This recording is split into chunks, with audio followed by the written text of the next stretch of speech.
Hi everybody, this is lead meteorologist John Choquette here with our daily hail forecast, 12 p.m. here on this Friday, March 2nd. And big thing that we're going to talk about first before anything else is a huge thank you to everybody.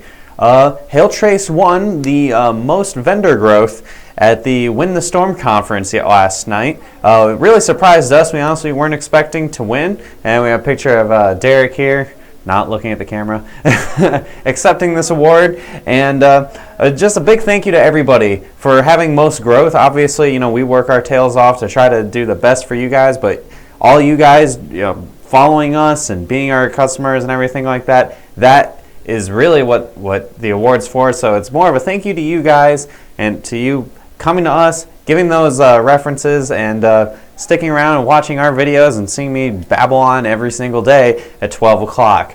Moving forward, also, you can come visit Hailtrace right now at the booth here. You can see it's Derek and Brandon's wife and girlfriend, respectively, at the Win the Storm conference, of course, since they were there last night. Come check out our booth, 7:02 from right now through about 6 p.m. today, and then again tomorrow at 6:30 a.m. through noon. And obviously any events after the fact, come say hi, give us a big congrats, or just, you know, any sort of things you want to come talk to us about. So we're going to move on to the forecast for today. Let's give me 1 second here. I'm going to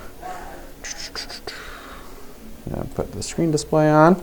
There's no hail forecasted for today, but we are going to look ahead a little bit. Before we do that, we're going to go over what is, to this day, the biggest hail day that has happened. It was March 2nd, 2012. This is our anniversary of, again, the most hail reports of 469 hail reports coming in. That is by and large the most hail reports that we've ever gotten in a single day. So I just wanted to kind of mention that huge outbreak here across the Tennessee River Valley and then the southeast. And another thing of note, this storm up here in Indiana, it actually started way back by Kansas, so like 2 in the morning, went all the way through. And this was back when Derek was doing this all on his own, so props also to early school Hailtrace for doing the biggest outbreak so far in recorded history, or at least in modern history times anyway, all by himself. And with that, we're going to jump ahead. Is there any sort of big events on the way for the next few days? I know nothing today. 0 hail reports today for sure.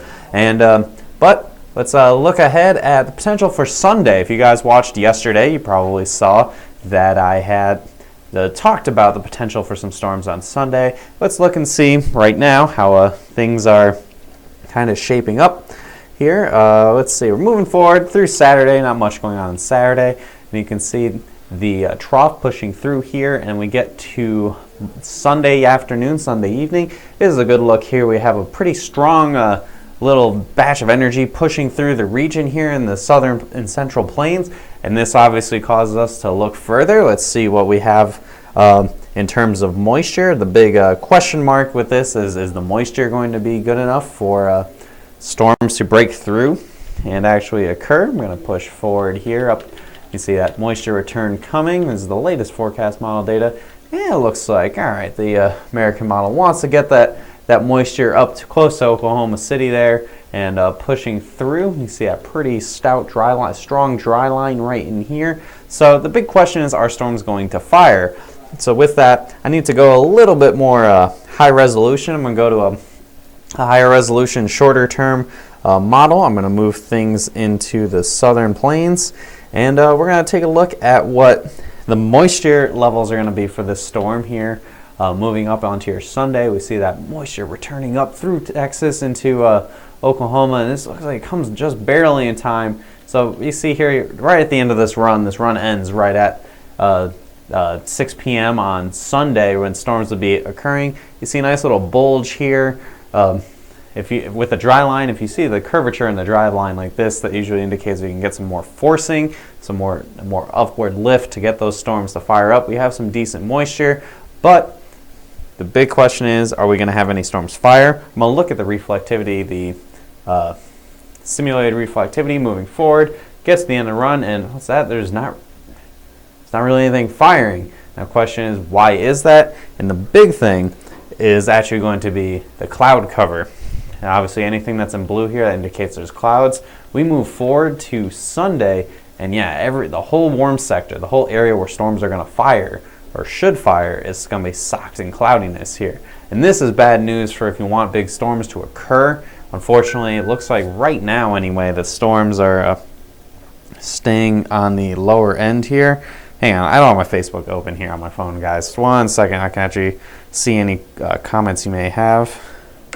So up here we go.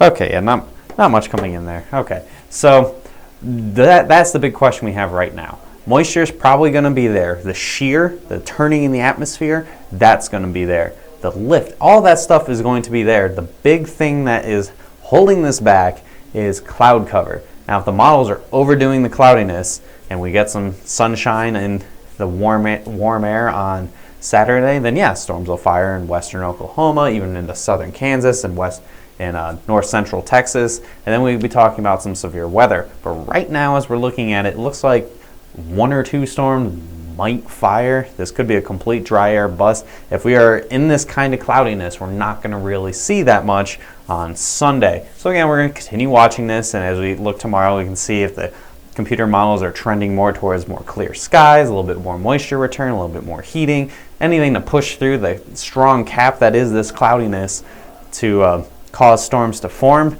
And as we get into Sunday itself, the models can say everything they want, but if it's sunny outside in the warm sector on Sunday, then we'll have some severe weather. So that's what we're looking at right now. I'm erring more on the side of probably not too much, maybe just a storm or 2 at best for Sunday. So real low end risk.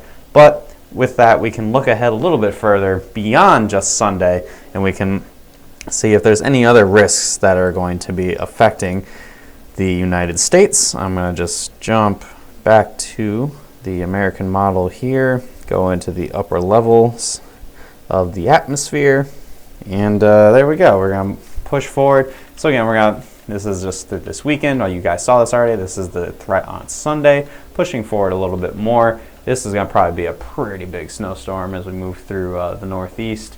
Through the remainder of this week, things stay kind of quiet for most of the upcoming work week. And then here comes our next system. This is going to be on the 10th and the 11th. This looks like this could be a pretty potent system if everything's, this would be pretty intense. This would probably cause severe weather even into the southeast. So this would be severe weather from southern plains all the way through the southeast if this were to occur.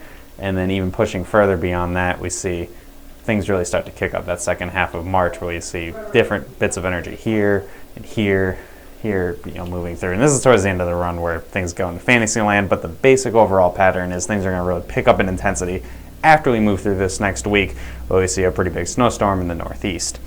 All right. Let's see. Ashley Shaw is asking, do you think Central Oklahoma will have a good hail season? We've been predicting that. Yes, we have a pretty strong drought. Or a pretty extreme drought, I'd say, taking over across parts of the Texas Panhandle and western Oklahoma. That'll push the dry line much closer to the I-35 corridor, which is central Oklahoma. And I think once we get into storm season and the dry line stops surging to the east, say in like second half of April into May, I think that's when we'll see a lot more activity across central Oklahoma, probably more so hail activity than we've seen the past few years, where the dry line has been way further off to the west and storms have been kind of a squally, rainy mess by the time they got here. Okay, and with that, we're going to jump right back into, let's get the crazy screen display on. And just a little reminder for you guys, for those of you who've joined in later, come visit Hail Trace at the Win the Storm conference today, right now, at booth 702, from now till about 6 p.m., tomorrow from 6:30 to 12. And there's other events going on across the conference where I'm sure you'll see Derek or Brandon or their lovely ladies, Leah and Alyssa. And also make sure that you guys have your notifications set up so you don't miss any of our live forecasts, any storms that we're mapping, any 2-star maps or greater, and of course the ever important notifications of golf ball size hail or larger in populations of 10,000 or more. We do not send out our text messages anymore. I think we did a post about it yesterday. We're still getting lots of calls and questions, understandably.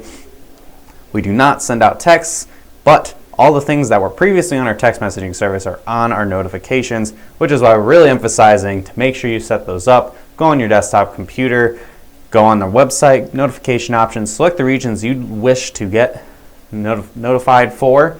You can do all the states, you can do a specific city region, you can do states, whatever you want.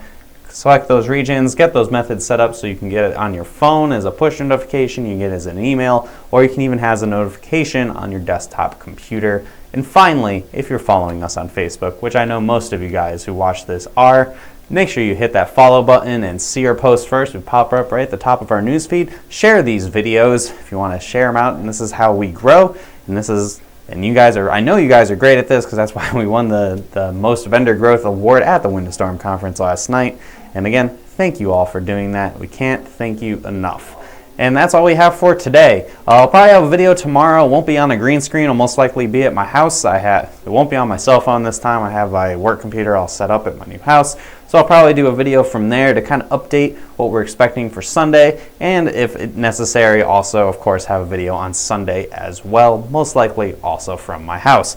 Don't miss any of our updates every single day at 12 p.m. here on our Facebook page, on our website, on our app, and on YouTube.com. I'm meteorologist John Choquette, and I hope you guys have a great rest of your Friday, and if I don't see you, a great rest of your weekend.